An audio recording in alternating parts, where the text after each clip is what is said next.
இந்த மாதிரி கதைகளை தொடர்ந்து பார்ப்பதற்கு விஷுவல் ஸ்டோரிஸ் சேனலை சப்ஸ்கிரைப் பண்ணிக்கோங்க.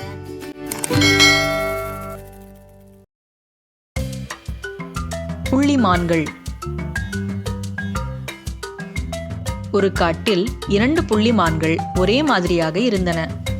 இணை பிரியாத நண்பர்களாக இருந்தன. எங்கு சென்றாலும் சேர்ந்தேதான் செல்லும். ஒரு நாள் மழை பெய்தது. மான்களால் விளையாட முடியவில்லை. மழை நின்ற பிறகு வெளியே சென்று இன்னும் மழை வருமா என்று 2 மான்களும் மேலே பார்த்தன. அப்பொழுது மேகத்தின் உள்ளிருந்து வெளியே வந்தது சூரியன். மான்கள் 2ம் சூரியனிடம் இன்னும் மழை வருமா என்று கேட்டன. அதற்கு சூரியன், நான் வந்துவிட்டேனே, இனி எப்படி மழை வரும் என்று சொல்லி மான்களை பார்த்து சிரித்தது. எங்களை பார்த்து ஏன் சிரிக்கிறாய் என்றது ஒரு மான்.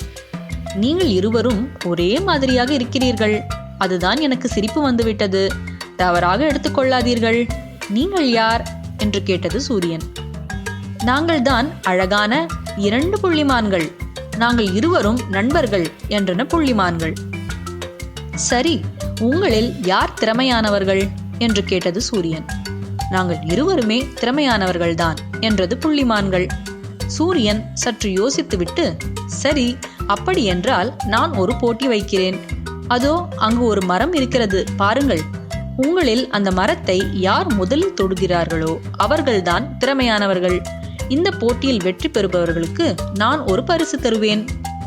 சூரியன் பரிசு தருவதாக சொன்னதும் 2 மான்களும் ஓடத் தொடங்கின.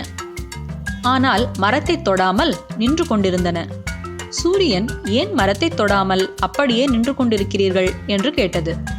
ஒரு புள்ளிமான் சொன்னது, நான் என் நண்பனுக்கு விட்டு கொடுத்து விட்டேன் என்று கூறியது. இன்னொரு புள்ளிமானும், நானும் என் நண்பனுக்கு விட்டு கொடுத்து விட்டேன் என்று சொன்னது. இதை கேட்டு பெரிதும் மகிழ்ந்த சூரியன் சொன்னது, அழகான 2 புள்ளிமான்களே, உங்கள் ஒற்றுமையை பார்த்து நான் மகிழ்ச்சி அடைகிறேன்.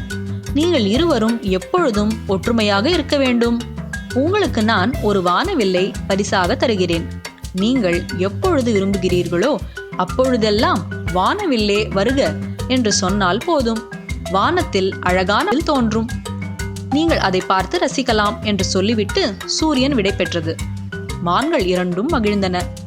அவற்றிற்கு விருப்பமான நேரத்தில் வானவில்லை வரச் செய்து பார்த்து பார்த்து ரசிக்கும். நீதி. நண்பர்களே, விட்டு கொடுத்து வாழ்ந்தால் வாழ்க்கை வளமாக இருக்கும்.